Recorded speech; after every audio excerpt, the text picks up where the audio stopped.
Imagina sua cena, uma nação inteira, sabe, vindo de uma vitória assim espetacular, e de repente tudo para. Um fracasso misterioso, chocante, que ninguém entende. Hoje a gente vai mergulhar numa história que começa no auge da glória e termina num lugar com um nome bem sugestivo, o Vale do Problema. E a grande pergunta que vai guiar a gente é essa aqui. Como é que pode um exército, no auge da sua força, da sua moral, ser derrotado assim, de repente, de uma forma humilhante, por um inimigo que parecia insignificante? É esse mistério que a gente vai desvendar agora. Então vamos lá. A nossa história começa logo depois de uma das vitórias mais famosas que existem, a queda de Jericó. O exército de Israel, naquele momento, se sentia no topo do mundo, invencíveis. E com toda razão. O próximo alvo era uma cidadezinha chamada Ai. Parecia só um detalhe no caminho, sabe? A vitória era dada como absolutamente certa. O líder Josué manda uns espiões para dar uma olhada. E o relatório dele só confirma o que todo mundo já pensava. Ah, Ai é pequena, tem pouca gente. Ele chegou a dizer que seria até um desperdício mandar o exército todo. A confiança era tanta que eles achavam que um grupinho dava conta do recado. Afinal, o que podia dar errado, né? Pois é, o que aconteceu foi um desastre completo. Uns 3.000 homens foram para a batalha, esperando uma vitória fácil, mas em vez disso, eles tiveram que fugir em pânico. 36 soldados de Israel morreram. Pode não parecer um número gigante, mas para um exército que se achava imbatível, foi um golpe devastador, uma humilhação. E o impacto foi muito, muito além do campo de batalha. O texto diz que a moral da nação inteira simplesmente desmoronou. Aquela confiança toda virou pó, virou medo. A certeza da vitória deu lugar para uma dúvida que paralisou todo mundo. Ninguém, absolutamente ninguém, conseguia entender o que tinha acabado de acontecer. E é aí que a gente vê o líder, Josué, em desespero. Ele se joga no chão, confuso, arrasado, perguntando a Deus por que aquilo tinha acontecido. Para ele, não era só uma derrota militar. Era como se a promessa que guiava o povo tivesse sido quebrada. Como isso era possível?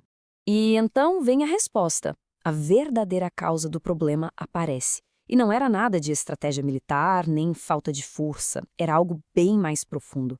A resposta que Josué recebeu foi direta. Israel pecou. Tinha alguma coisa errada, alguma coisa escondida dentro do acampamento, e isso estava contaminando tudo. Para a gente entender direitinho o que aconteceu, tem um conceito fundamental aqui: anátema. Funciona assim. Depois da vitória em Jericó, alguns tesouros, ouro, prata, coisas de valor, foram declarados sagrados. Eram devotados, ou seja, separados só para Deus. A regra era claríssima: ninguém podia pegar para si. E foi exatamente essa regra que alguém quebrou. A instrução, então, foi bem direta. A presença desse item proibido estava agindo como um veneno no acampamento. E as vitórias? Só voltariam quando o objeto e o responsável fossem encontrados e tirados dali. A busca tinha que começar. E tinha que ser pra já. Mas, poxa, como encontrar uma única pessoa culpada no meio de uma nação inteira? O que se seguiu não foi uma caça às bruxas, não. Foi um processo metódico, quase forense, guiado divinamente, para ir afunilando as buscas até achar a fonte exata do problema. A investigação começou em larga escala. Primeiro, de todas as tribos, a de Judá foi apontada. O cerco começou a se fechar. Depois, dentro de Judá, o foco diminuiu para uma família específica, os Zeraitas. E então, para uma única casa, a de Zabide. E por fim, homem por homem, a busca chegou ao seu alvo, um cara chamado Acã. Com o culpado finalmente na mira, o confronto era inevitável. Imagina só a cena. Josué chega e fala diretamente com Acã. Mas em vez de explodir de raiva, ele faz um pedido bem solene. Pede para Acã confessar e dar glória a Deus, contando a verdade na frente de todo mundo. E a resposta de Acã foi na hora. Sem desculpas, sem tentar se esconder, ele admitiu tudo, abertamente. As palavras dele confirmaram o que todo mundo já temia.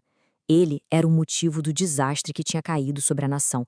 E aí, Acã contou os detalhes. Ele descreveu exatamente o que a cobiça fez ele roubar.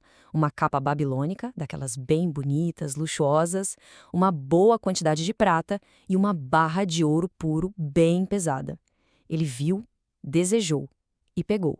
Para confirmar a confissão, alguns mensageiros saíram correndo até a tenda de Acã. E lá, exatamente onde ele disse que estaria, enterrado no chão da própria tenda, estava o tesouro roubado. A prova material foi encontrada.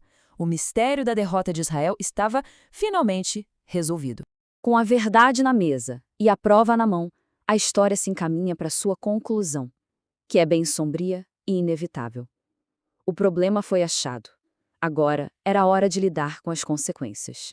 E aqui a gente vê uma lógica de causa e efeito implacável. Josué pergunta para Acã: por que você trouxe esse problema, essa perturbação para a gente? E a sentença é um espelho perfeito disso. Hoje, o Senhor vai trazer perturbação sobre você. A consequência é o reflexo exato do ato. E a consequência, segundo o texto, foi terrível. Não só Acã, mas toda a sua família e todos os seus bens foram levados para um vale, onde a sentença foi executada. O pecado de um único homem trouxe uma consequência devastadora para toda a sua casa. E para que ninguém nunca mais esquecesse o que aconteceu ali, aquele lugar ganhou um novo nome. Passou a se chamar Vale de Acor, que significa literalmente Vale do Problema. Um lembrete eterno da ligação direta entre a desobediência e a perturbação que ela causou.